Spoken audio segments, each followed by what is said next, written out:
y ver cómo los japoneses tenían una resistencia bárbara y tenían toda una cultura eh, muy militarista, muy poco democrática, muy elitista, y eso se tradujo en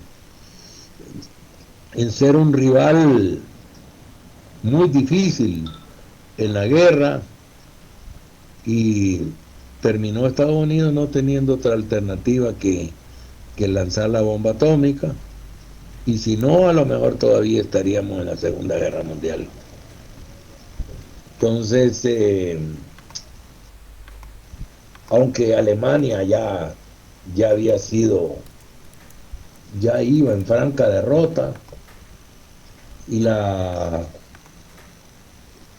derrota de los alemanes comienza cuando invade la entonces Unión Soviética, y tres redes de espionaje que tenía la Unión Soviética, que tenían un sistema socialista de Estado extremo, un tipo de gobierno muy autoritario, encabezado por un personaje llamado José Stalin, así se le conoce, aunque no era su verdadero nombre. Y cuando invade Rusia en pos de sus recursos naturales, ahí comienza mientras solo se la veía con Europa occidental y no habían atacado a los Estados Unidos, los alemanes iban ganando la guerra.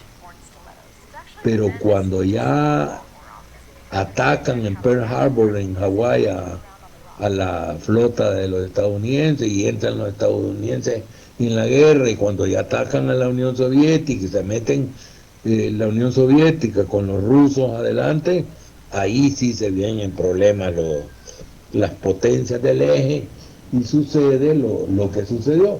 Pero mientras solo fue Alemania contra el resto de Europa, los alemanes iban ganando. Pues bueno, nosotros vimos en la segunda unidad que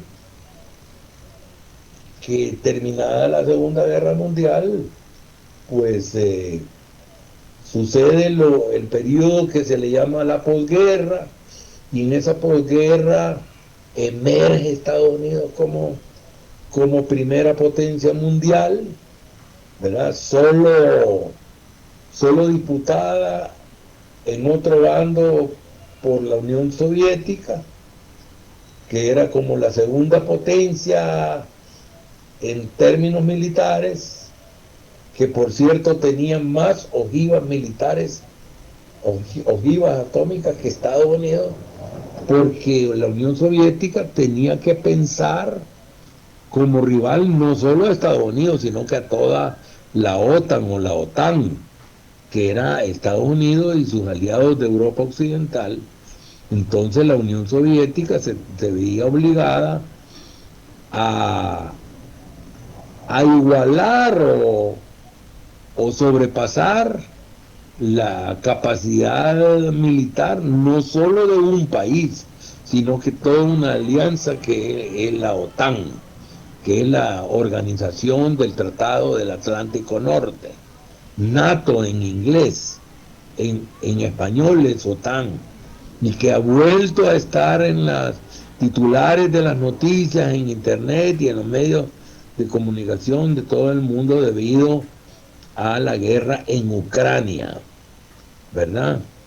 Y ahí van saliendo cosas como que Ucrania, con apoyo de Estados Unidos, tenía 30 laboratorios para guerra biológica, y que Rusia tiene cohete, armas de cohete con velocidades increíbles, hipersónicas, y, y Rusia teme que también Occidente, como dicen ellos, desarrolle armas así como las de ellos, tan veloces, y por lo tanto no quiere tener en sus fronteras un Estado que se alinee o se alinee con la OTAN, y esa es una de las razones que ha esgrimido en el conflicto con Ucrania, porque actualmente la velocidad de respuesta, el tiempo de respuesta que tiene Rusia frente a un ataque anda entre 5 y 8 minutos, según tengo leído, entendido, y si se colocan armas o coheteriles ofensivas en su frontera, pues el tiempo de respuesta de que dispondría es menor a eso. Y no le interesa tener un enemigo así en la frontera, y es la razón por la cual que ha esgrimido Putin y el partido gobernante, la Duma, que así se llama el poder legislativo allá, lo que nosotros llamamos Congreso Nacional, que en Francia y en Nicaragua se llama Asamblea Nacional, en Estados Unidos Senado y Congreso, etcétera, etcétera. Pues allá en Rusia se llama Duma. Pues nosotros tuvimos en la segunda unidad básicamente 4 conceptos: globalización, mundialización, que es una distinción que hace Vandana Shiva para los aspectos que son voluntarios, decisiones políticas de los gobiernos de los distintos países, para asumir o no asumir determinados compromisos de relación económica, etcétera, con otros países. Por ejemplo, hacer un programa de ajuste estructural con el Fondo Monetario, ya ese es algo voluntario. Asumir fundamentalmente políticas de relaciones económicas internacionales basadas en una estrategia de mercado. Esas son decisiones de los distintos países, pueblos y gobiernos.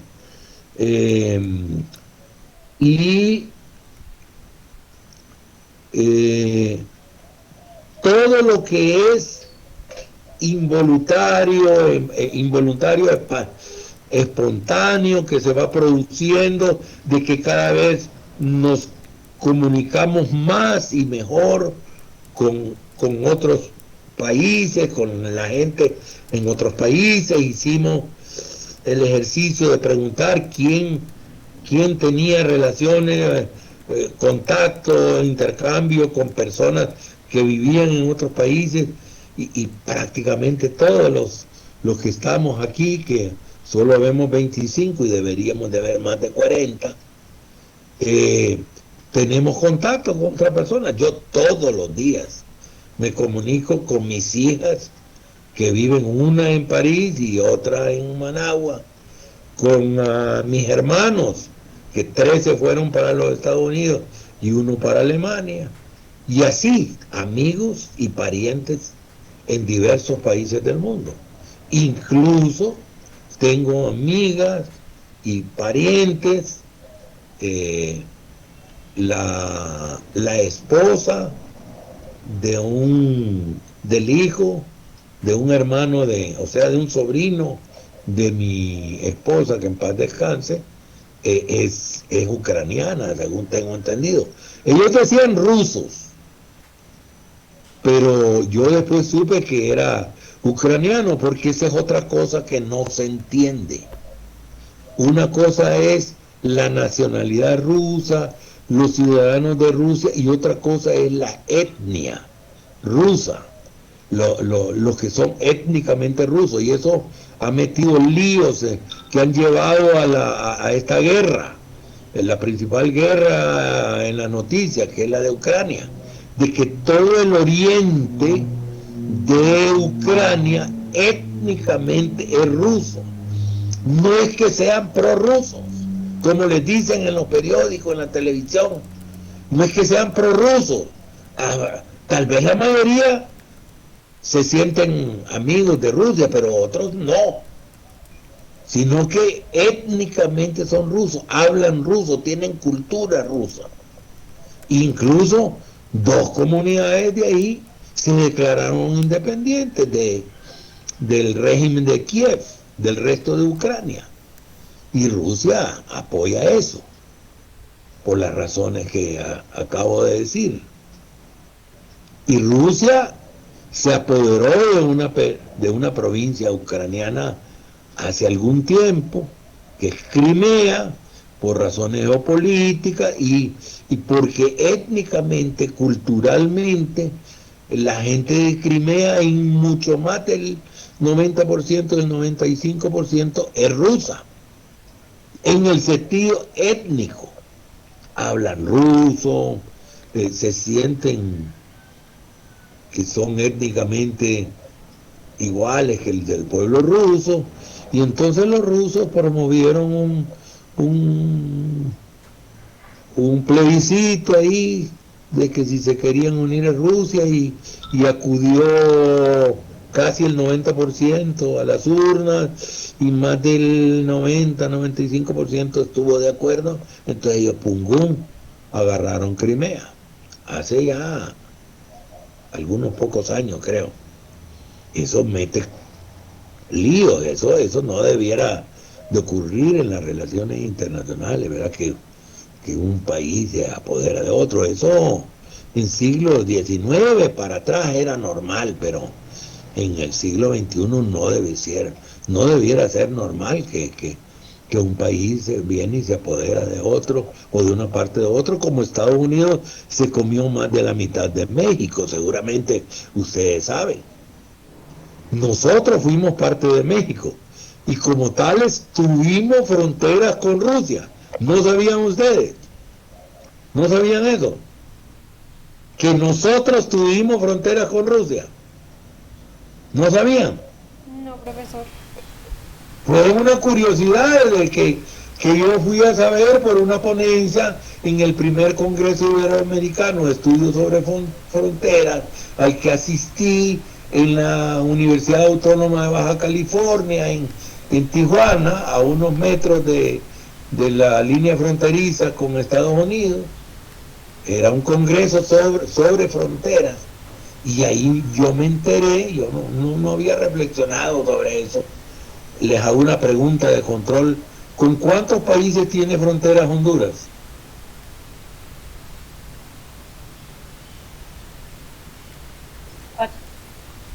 ¿Con cuántos? A ver, Claudia, ¿con cuántos?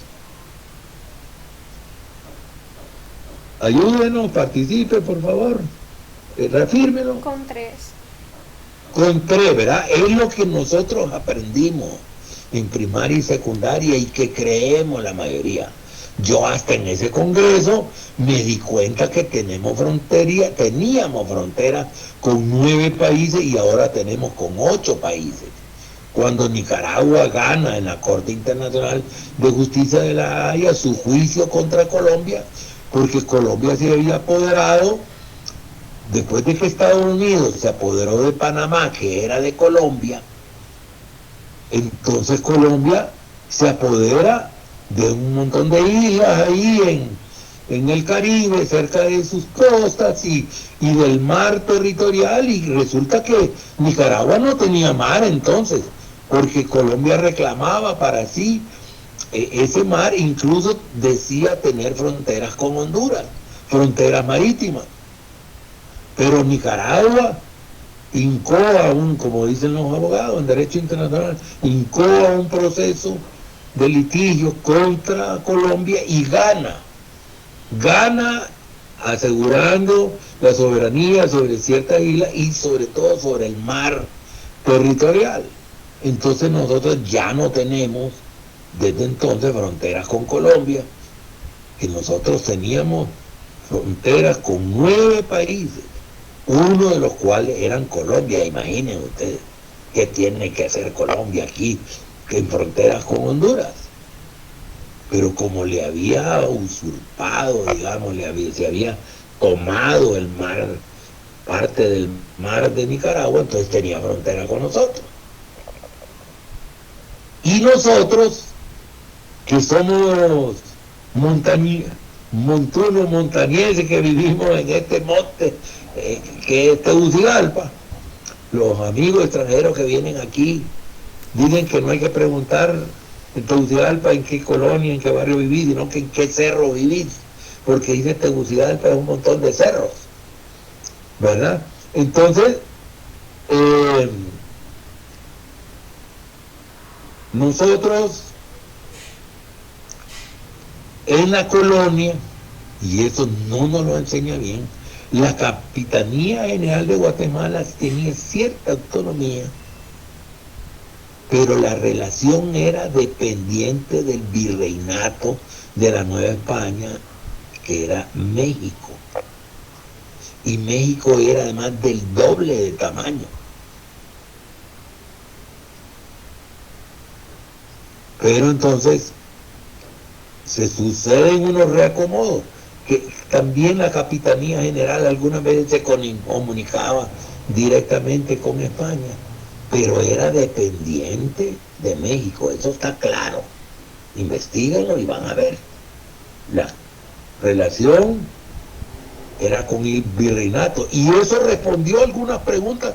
Cuando yo tuve claridad sobre esto, que no lo aprendí ni en primaria, ni en secundaria, ni en la universidad, sino que yo lo aprendí estudiando después, preparando mis clases, etcétera, indagando, investigando. Entonces me voy dando cuenta que tenemos fronteras con 8 países. Incluso lo acompañé al presidente de la República cuando se fue a negociar un tratado de límites con Cuba, porque tenemos frontera con Cuba, tenemos frontera con Inglaterra, porque hay territorios ingleses ahí en el Caribe. Tenemos frontera con México. Y eso no nos lo enseñan. Yo una vez pregunté, fui a dar unas charlas en la academia, en una academia militar hondureña, y pregunté que cuántas fronteras tenía Honduras, y los militares del ejército de tierra decían que tenían 3, que teníamos 3. Y los de la Fuerza Aérea y de la Marina se extrañaron con sus colegas de infantería y artillería porque decían eso. Y ahí quedó claro de que teníamos fronteras, en ese momento teníamos fronteras con 9 países. Los de la Marina lo sabían, porque ellos cuidan esa frontera. Los de la Fuerza Aérea lo sabían, porque también ellos cuidan esa frontera. Aunque decían que los aviones de esa época solo les daba el combustible para llegar hasta la frontera, ver y tener que regresarse de inmediato. No tenían mucha autonomía de vuelo. Entonces, yo vivo diciendo que el sistema educativo de Honduras, por Dios santo, qué mala, qué deficiencias tiene el sistema educativo. Entonces, a mí me extrañaba que en la historia aparece Valle, José Cecilio del Valle, como canciller de México, del Imperio de Iturbide, cuando nos anexamos a México. Y nos dicen anexión a México. No es anexión a México, es reanexión. Y entonces, ahora entiendo por qué, digo yo, aparecemos unidos a México. Poco después de la independencia, unos cuantos meses después, nos anexamos a México. No nos anexamos, nos reanexamos. Cuando ya México se independiza, entonces nos anexamos. Y aparece José Cecilio del Valle en el gabinete de Iturbide. A mí me decía, ¿cómo es que aparece Valle en el gabinete de Iturbide? ¿Cómo? Y las comunicaciones, cómo eran en esa época. Pues lógico, porque éramos parte de México. Y no nos lo dicen en el sistema educativo. ¿Y cuáles eran las provincias de la Capitanía General de Guatemala? Todos nosotros, creo yo, o la gran mayoría de los que estamos aquí, creíamos que eran Guatemala, El Salvador, Honduras, Nicaragua y Costa Rica, las provincias. Lo que ahora son esos países eran la Capitanía General de Guatemala, y eso no es así, porque Chiapas era parte de Centroamérica de la Capitanía General. Pero después, ya lo vimos eso en una unidad anterior, después que se produce el proceso de independencia y luego de separación de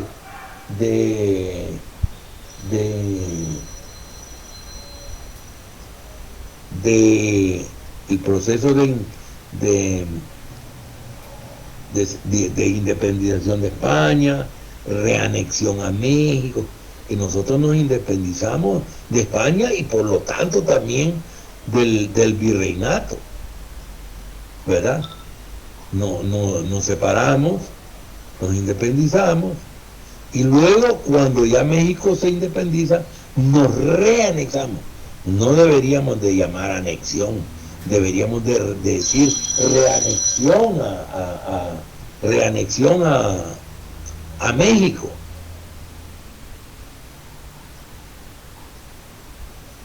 Y después el 23, creo que en junio, si no recuerdo mal, ahí sí se produce un proceso de independencia nuevamente de las antiguas provincias de la Capitanía General de Guatemala, menos Chiapas, que decide quedarse en México, y perdemos más de la mitad del territorio de lo que era la Capitanía General, cosa que no sabíamos.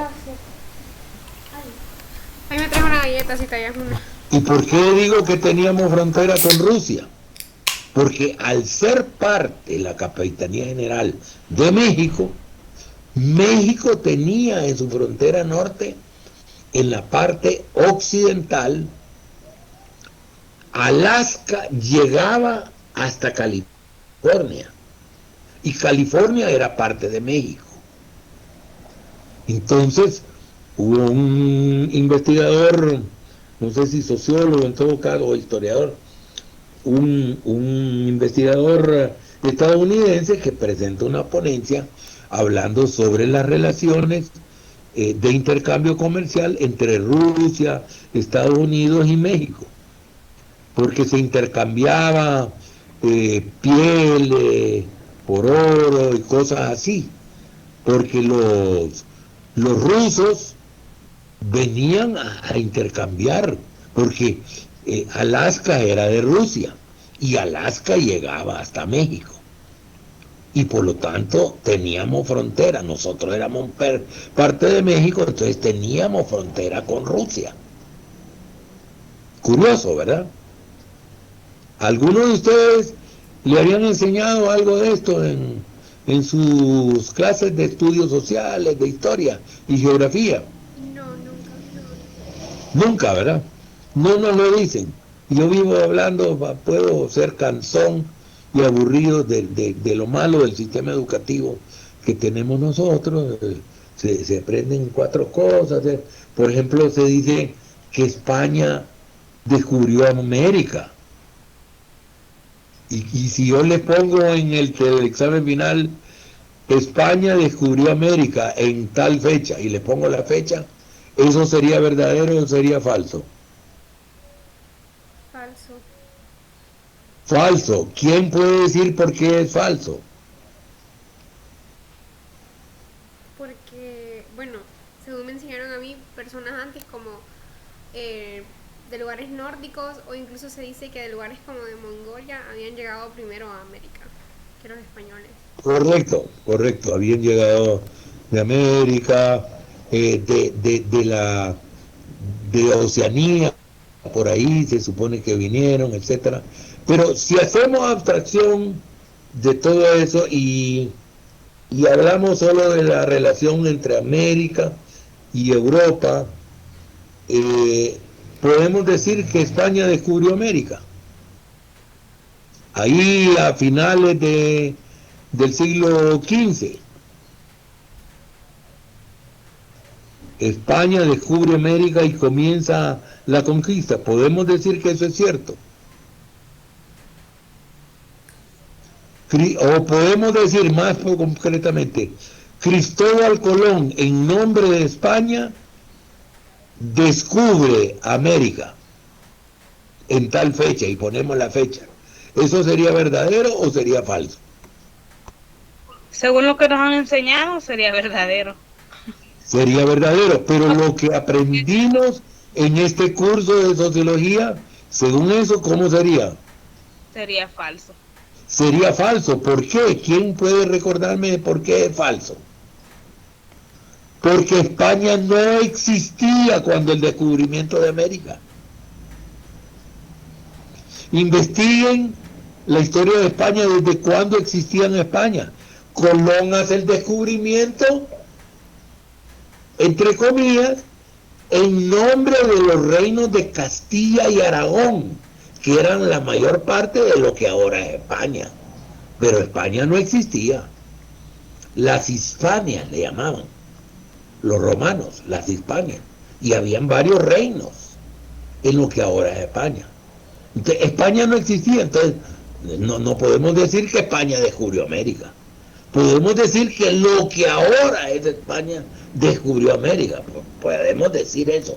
Descubrieron para ellos, porque nosotros somos mestizos y nuestros antepasados indígenas de los pueblos originarios ya habían descubierto América. Y seguir hablando de descubrimiento es estar pensando como españoles.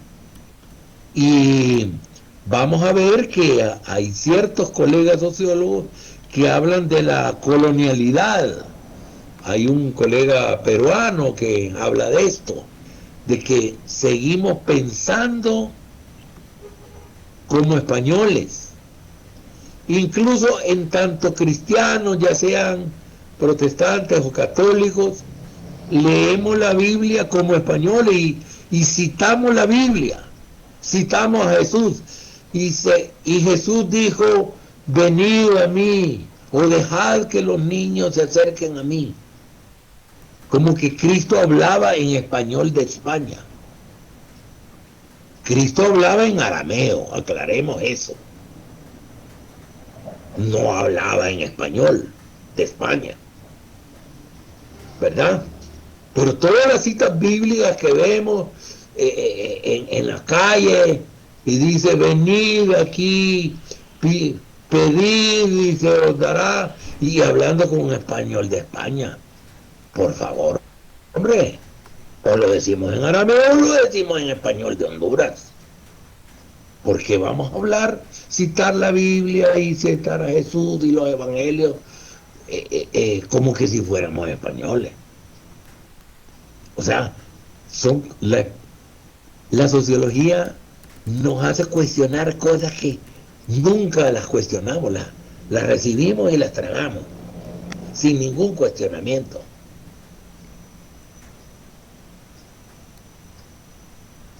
Entonces, vamos a entrar ahora a ver, una vez cerrado la materia del examen y los resúmenes que estuve haciendo, entramos a la materia de perspectiva sociológica.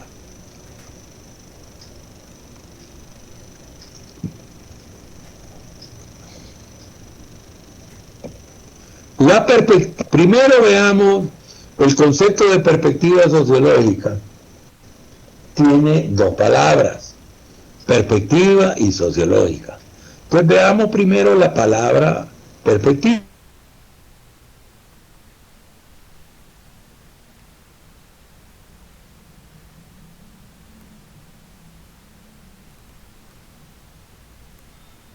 ¿Ahora me escuchan? Porque Sí, profesor.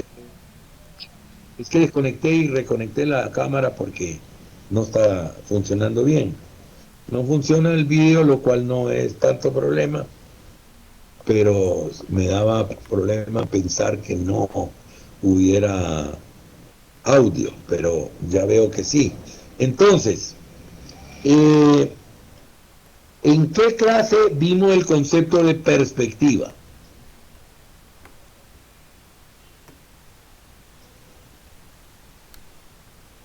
¿Alguien que se acuerde de su secundaria? ¿O ya no nos acordamos de secundaria y tenemos la concepción de que lo que aprendemos, el conocimiento que construimos, lo que nos enseñan en primaria y secundaria, Nazaret tiene la palabra, solo es para los exámenes y que de ahí hay que olvidarlo y botar esos conocimientos? Nazaret, adelante. Bueno, yo vi el concepto de perspectiva en artística y además en psicología. En psicología. ¿En qué otra clase en primaria vimos el concepto de perspectiva? En artes. En arte, ¿verdad? En arte, en dibujo.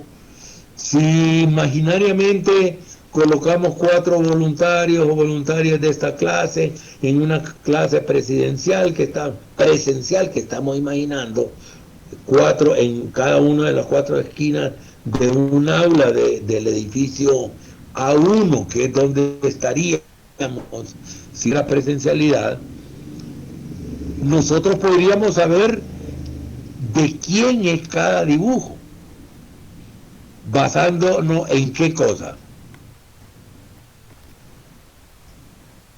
Supongamos que, a ver, Nazaret, adelante. En la perspectiva. Exactamente. Quien tenga la perspectiva, según la perspectiva de cada dibujo, vamos a saber quién hizo cada dibujo. Entonces, damos el concepto de perspectiva como el punto de vista. Perspectiva es el punto de vista que tenemos de la realidad según donde estamos ubicados, de dónde estamos, donde estamos ubicados. Pues puede ser una perspectiva física, espacial, o puede ser la perspectiva de una ciencia. Si nosotros analizamos un aula presencial desde la perspectiva arquitectónica, vamos a decir algo sobre esa aula. Pero si la vemos desde el punto de vista, vamos a decir, de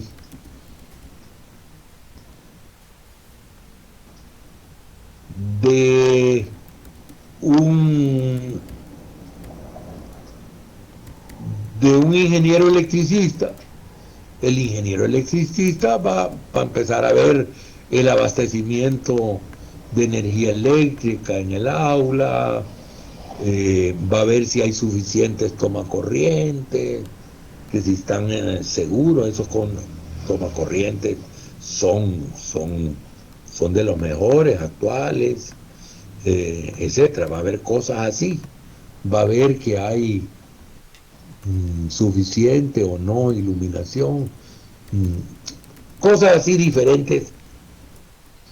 Perspectivas podrán haber en el análisis del aula. Pues de la misma manera en las ciencias. Y cuento una anécdota que conté en otra sección. Estamos en un evento sobre economía popular, un evento latinoamericano, y estaba uno de los principales teóricos, un chileno, que se llama Luis Raceto, le decimos Lucho Raceto, y había una persona al lado mío con el que hacíamos comentarios, y le pregunto yo a esta persona, ¿qué formación profesional crees que tiene básicamente Lucho? Economista, claro, me dice, porque maneja bien la economía. Y el tema era sobre las organizaciones económicas populares, la economía popular, y se manejaba muy bien Lucho, y es un gran autor sobre el tema.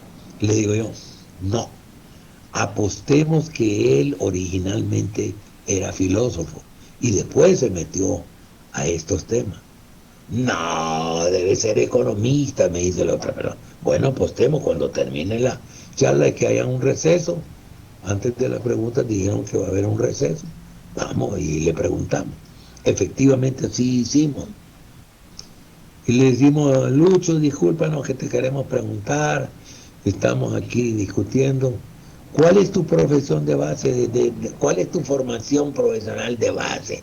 ¿Desde qué perspectiva comenzaste a estudiar el tema? Eh, entonces se ríe, se sonríe y dice, todo el mundo cree que soy economista, dice, porque yo investigo, reflexiono y escribo y publico sobre el tema de la economía popular, organizaciones económicas populares, pero yo originalmente soy filósofo, dice él, y era lo que yo le decía a la persona. Pues bueno, gané yo aquí una apuesta que teníamos con esta persona, le digo yo, porque me alegaba y sostenía que eras economista por tu gran dominio sobre el tema de la economía. Sí, todo el mundo cree eso, dice. Tú eres el primero, dice, que me reconoce como filósofo originalmente, porque yo veo la perspectiva desde donde miraba. Y un economista no tendría la perspectiva que tiene Lucho Receto, él se va más allá de la economía y las reflexiones de él. Entonces, de la misma manera, toda ciencia tiene su propia perspectiva. Y dentro de una ciencia, digamos la sociología, habrá una perspectiva común de las y los sociólogos, y estamos llegando al final de la clase, pero dentro de la sociología, desde el mero, como dicen los mexicanos, desde el mero comienzo, vamos a tener una perspectiva positivista, que después llamamos funcionalista, una perspectiva sociológica de la sociología del conflicto histórico-estructural que funda Marx, Engels, Rosa Luxemburgo, y una perspectiva de la sociología de la acción social que fundan y crean Max Weber y Marianne Schnitger o Marianne Weber. Y nosotros podemos distinguir dentro de la sociología mundial de algunas cosas comunes y algunas cosas particulares de distintas corrientes, escuelas, tendencias dentro de la sociología. Bien, entonces tenemos la perspectiva sociológica, es la manera de ver la sociedad que tiene la sociología. Y podemos distinguir dentro de la sociología distintas corrientes. Yo me estoy basando en mi artículo sobre el tema, que se lo voy a compartir. Estoy en la versión 3.3. Y yo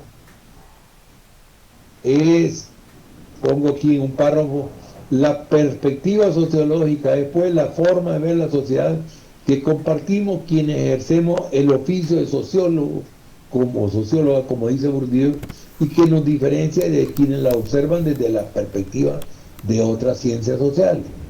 Y afirmo que la perspectiva sociológica es hacia los fenómenos sociales y hacia la sociología lo que es el telescopio para un astrónomo el microscopio para una microbióloga, la lupa para una persona que está estudiando un biólogo, digamos, o los binoculares de un militar, de un marino, etcétera, etcétera.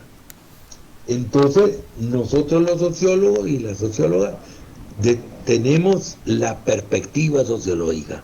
Eso es con lo que vemos la sociedad.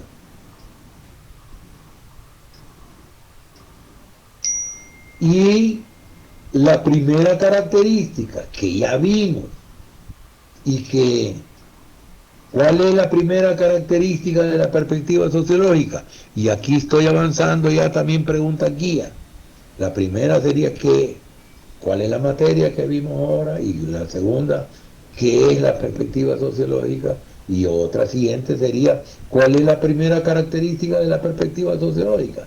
Pues ya también la vimos en el periodo, en la unidad anterior, y aquí me gusta citar a Peter Berger, un austríaco, si no me equivoco, luterano, que publica un libro que, si no me equivoco, se llama Invitación a la Sociología, y donde él dice, palabras más, palabras menos, quienes quieran seguir viendo la sociedad y los fenómenos sociales como nos enseñaron en la escuela dominical, que es la sociedad, pues no estudien sociología.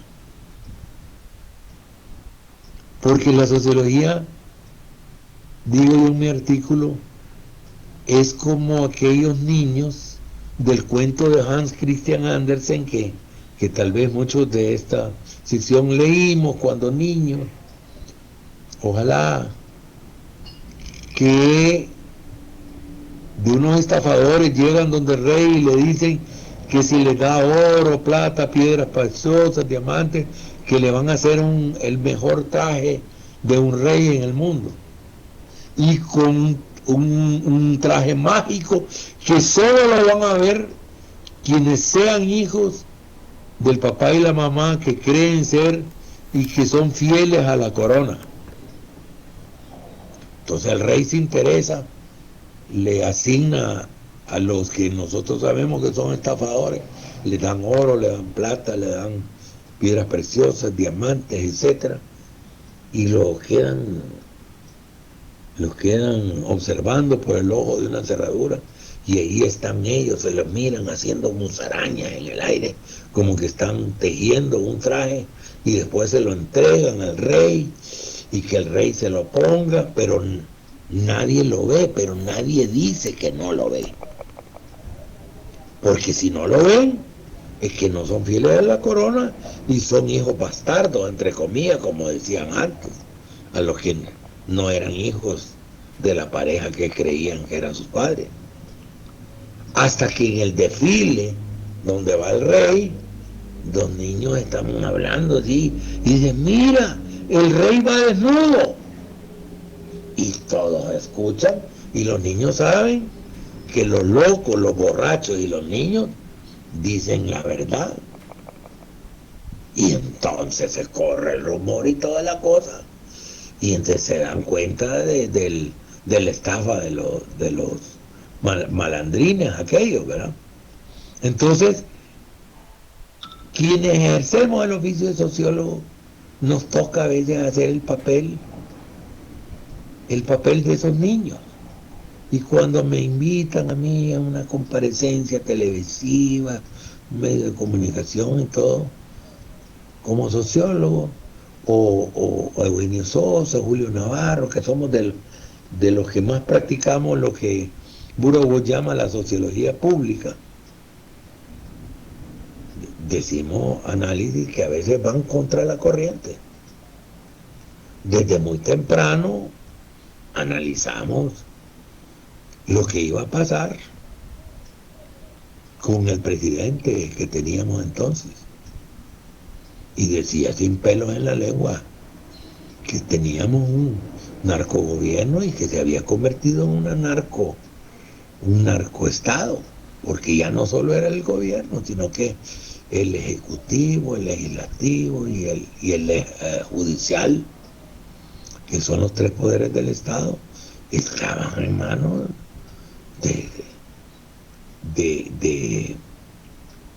del crimen organizado y del narcotráfico. Y eso lo que explica que la Fiscalía de Nueva York, del Distrito Sur de Manhattan, Nueva York, presenta elementos dentro de una solicitud de extradición y que tenga armado un caso en contra de este señor y que ya condenó al hermano de este señor a 3 cadenas perpetuas, creo que lo condenaron, y no sé cuántos años más. Entonces, ¿cuántas cadenas perpetuas le van a poner a este señor? Que se va a ir en esta semana, antes de una semana. Entonces, nos toca a la sociología, le toca la primera característica, es de que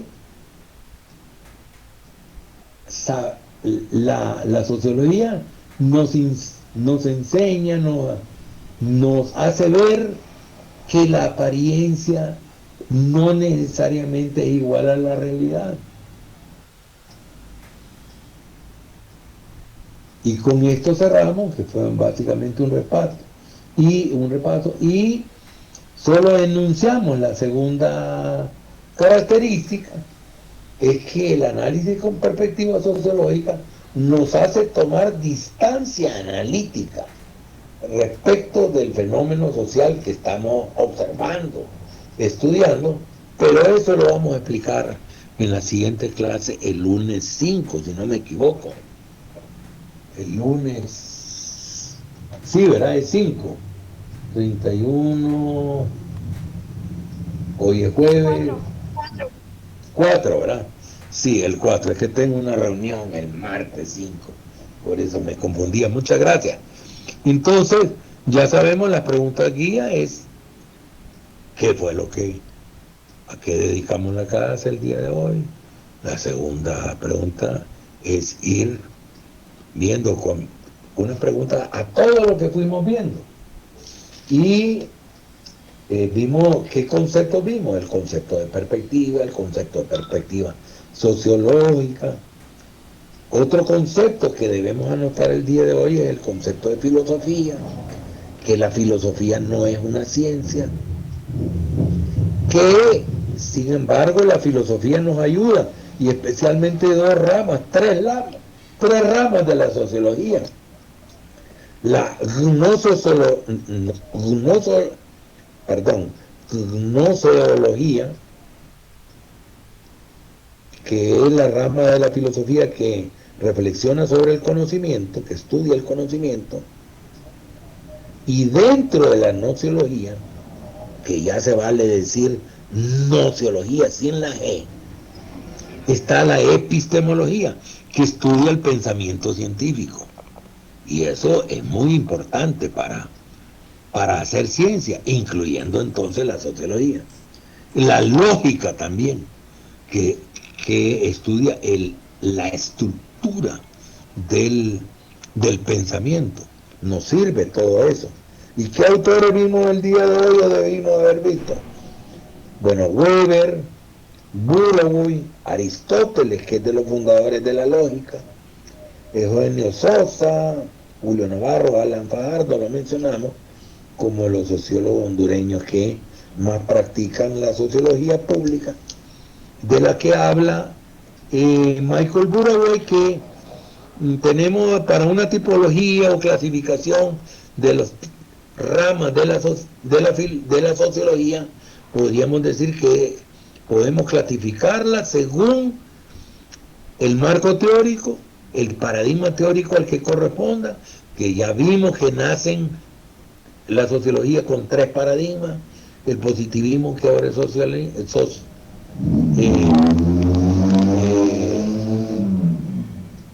¿cómo se llama el positivismo ahora? Funcionalismo. y la sociología del conflicto y la sociología de la acción social de Weber, pero también según el objeto de estudio. Podemos hablar de sociología rural, sociología urbana, sociología de las relaciones de género, etcétera, etcétera, etcétera, según el objeto de estudio y según el público al que va orientado. Según Burawoy, puede ser sociología profesional, que él le llama así, que no estoy de acuerdo. Yo le llamo sociología académica, la sociología crítica, la sociología práctica, que va a conocer y investigar y resolver algún problema concreto, y finalmente la sociología pública, que va orientado hacia el público en general, como cuando Eugenio Sosa, Julio Navarro o Alan Fajardo, que somos los sociólogos que más practicamos la sociología pública, somos entrevistados, nos invitan a comparecer a un medio de comunicación, entonces estamos haciendo sociología pública.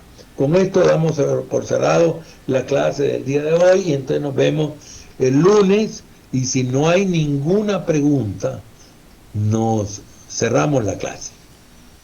Profesor, ¿No hay ninguna pregunta? Tengo una pregunta. Nada. ¿Cuándo será la presentación final del laboratorio?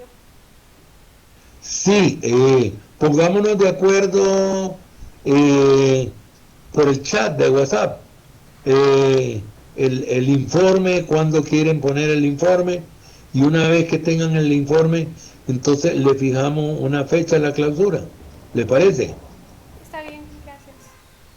Como lo llama Moraes, a este originalmente le llama en su libro Apuntes de Teoría de la Organización, que me sirve de base y que yo todavía tengo que resumir los aportes de esto, y después lo clausuramos.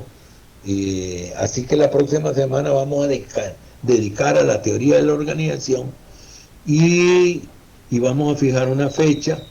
Él le llama laboratorio experimental. Moraes es de habla portuguesa, es brasileño, y digo es porque un autor no muere, porque él ya falleció, pero sus obras todavía continúan, son utilizadas, y entonces en ese sentido decimos que un autor no muere mientras sus obras sean consultadas, ¿verdad? Entonces Moraes le llama laboratorio experimental, y nunca había sido tan experimental un laboratorio como el que estoy haciendo con ustedes, porque nunca se había hecho. Ustedes van a ver cuando yo les comparta estos apuntes de que hay laboratorio de centro, laboratorio de empresa, laboratorio de curso, laboratorio de terreno, y ahora yo he hecho el laboratorio de clase por primera vez. Y quiero citar a la viuda de Moraes para que nos digan unas palabras en la clausura de este laboratorio. Nos vemos entonces el lunes. Feliz fin de semana. Feliz fin de semana a todas y todos.